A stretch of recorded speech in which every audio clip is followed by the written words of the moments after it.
Great news, guys. You found it. What you have found is Houston's #1 sports radio show on Houston's #1 sports radio station, JNR. What's shaking, kiddos? Fresh off of FanFest 2012, FanFest 3, which was a rousing success. Over 5,000 people were in attendance. I think that's right around the number.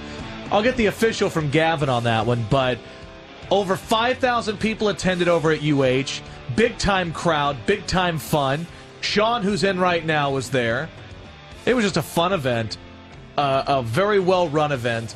And very rarely am I going to kiss the ass of our boss. More times than not, he and I are going to argue over stuff, and I'm going to tick him off, and he's going to get angry. But pucker up. There have been multiple times where he said, I will accept your resignation tomorrow because we've argued about things. Clearly, I'm still here, so it never got awful. But he and I have had our differences. But the one thing Gavin Spittle does that other program directors in this town don't do, and the program director, is the guy that, controls the content of a radio station. The one thing that he does that none of those other guys do is puts it back into the community and back into the station. And by that, I mean, name one other program director from a sports station in town. You can't. And you know why? Because they stay behind the scenes. They don't do anything significant. Their radio stations have no audience, and they continue to get their ass kicked by this radio station. This radio station, as it is right now, and I know a lot of people talk about the glory days of 610, and I'm not going to discredit some of the accomplishments of some of those other people, because this station was around long before I was here, long before Nick Wright was here, long before Gavin was here, long before Meltzer, you were here. Mm-hmm. But right now, what the station is accomplishing is greater than anything it had ever accomplished before now.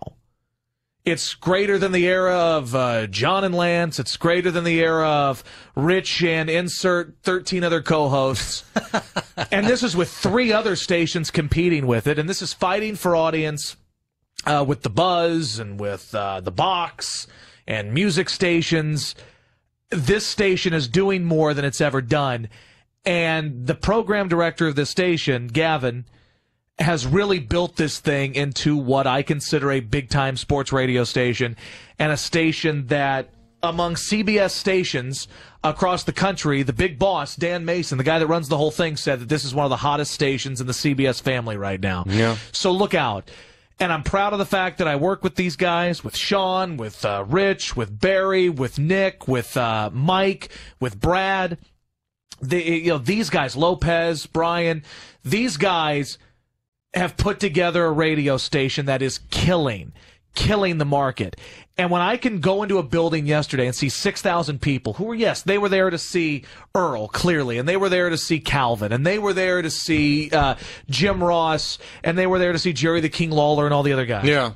But when you see guys walk up to you or me or Nick or anybody in the building and say, listen, I love the station, and they start telling you stories that they heard from your station and they know about you.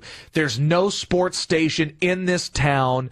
The lazy people that work at and run those other radio stations have no chance against this radio station. No, they don't. Not a chance. And let's be honest, you don't have a shot. Well, let's keep it real. Yesterday was it was about saying thank you to all of you, the ones that make it all possible for us to even say these words, Houston Sports Leader. It was a big thank you to you guys, a free event. Nobody else does what we do and have done for the last 3 years. So from Josh, from me, from everybody here at the station, just want to say thank you for allowing us to utter these words, and that's Houston Sports Leader. So it's been great. It's really been a killer run for the station. I've been here for 2.5 years, and I started making $35,000 a year being the third guy on the morning show doing nothing. And now I'm here doing this show. You're doing, how long have you been here now, Sean? Be 6 years in August. 6 years on the station, and now you're doing the night show with Barry, the Odd Couple, and Nick's here from Kansas City. And there are some criticisms that come from this station. Well, you don't hire enough minorities. You don't hire enough women. You don't hire enough Houston talent. Well, it doesn't matter. We've had them all over the years. Yes, it doesn't matter if you're a man or a woman. It doesn't matter if you're white, black, Asian, Hispanic. It doesn't matter if you're from Houston, Kansas City, Baton Rouge, Louisiana, Syracuse, New York, Buffalo, New York. It doesn't matter where you're from. this group of people on this radio station have come together and are kicking everyone's ass. Hey, can I tell you something real quick? Please do. And this just backs your point up of what you're trying to make about it doesn't matter where you're from. I was talking to Nick earlier while I was doing show prep. He showed me this folder. Have you seen his folder that he made? He took it in to his job interview and just wanted to show Gavin and everybody what he was really all about and how much he wanted to learn this city. He has a freaking map of Texas and the highway system here, the road system in the city of Houston on the cover of this thing. You open it up, and it's got the history of Houston sports, handwritten, everything in different colored ink, and it was just like amazing to see. And I'm like thinking to myself, Nick, my God, how long did you spend on this thing, man? It wasn't like stuff he'd just come up with, 2 hours before. This was like pages and pages and pages of stuff. So the people that we have here, we invest time and passion into what we do. And, this isn't just about talking about this show, which last month, the month of May, the Bermuda Triangle starts, where people say you have no chance to get ratings because you are in May and there's no football and the city's going to turn the station. Well, in the month of May, this radio show was the 4th highest rated show in the afternoon drive, that being behind one Hispanic station. So in terms of English-speaking stations, it's 3rd behind The Box and The Buzz. So this station continues to kick ass. This show continues to kick ass. And it's funny, and FanFest just kind of highlights all this and accentuates it, but David Barron, bless his heart, the media critic from the paper, sat down next to me and Nick in our back room yesterday. We were talking to Wade, and he goes through this whole thing about how I'm amazed that this afternoon show, specifically, this afternoon, the afternoon show is still doing so well. And I was really trying to tone it, tune it out. He's trying to get a good quote from you. Well, now it doesn't matter because he's not going to write anything about the station. It's like a press release is all it is. He doesn't write anything with an opinion in the paper. But he's talking to me in the back. And I'm saying, well, you know what happens? You continue to win when you put forth effort. You've got talented people who are coming together to make something special. These guys are too worried about stroking 790 and 1560 and 97.5, and these guys are all so great, and they've got local talent, and they continue to they're just putting forth the effort. We're killing them. We're crushing them. And I don't know if it's going to last forever. I think it's going to last a long time because people here care. And the people on the other stations are lazy. They've got bosses who are lazy. They're bad radio stations. And this station will continue to crush those other radio stations. And I will say the things that people like Gavin will not say on the air, say the things that other people on the station will not say. I will say it. This station is head and shoulders above the rest of those stations. So the paper came out yesterday, and I think there's like a photo gallery from FanFest on the Chronicles website. Yeah, it's pretty good, too. Our boys over at HMW, Houston Media Watch, who have spent the last week basically calling me gay and saying that I ducked them, which is all well and good, but they were there to cover the event as well. So appreciate them for coming out and listening. So you know what? It was a giant event. It's just a great time to be had. What was your favorite part? Was it like me at the end? So. Yeah, when you and I were Sean is in. We got the Weiner line at the bottom of the hour. And now we go to the phone, 713-572-4610. Craig, what's up, babe? Josh Ennis, Sean Bajani. How you doing? What's up, Craig? I'm doing fantastic. Listen, Josh, let me congratulate you on the success of your show and the ratings. There's no shock there. You guys do your thing at 610. And I congratulate the station collectively. As you alluded to a little bit earlier, and I've listened to you twice today, misrepresent me in what I wrote about you, Josh. And well, let me clarify one thing here, Craig, then I'll let you finish. For those who don't know, Craig was on the air here for a while. Now you're over there on Sundays on KCOH, and you have the Houston Media Watch blog, and I've always given you a certain level of respect for you and what you guys do because you do clearly listen to the shows on this station and other stations, and you review them. So I always give you those kind of props. And I read this story that you guys wrote today about how I ducked you over at FanFest, and that's all well and good. But then you inferred that, these other legitimate media sources would Josh duck these guys. Trust me, I don't give any of those other guys on the air the same kind of respect I give you guys because I have more respect for you than most of those other guys that write for the paper. Continue now.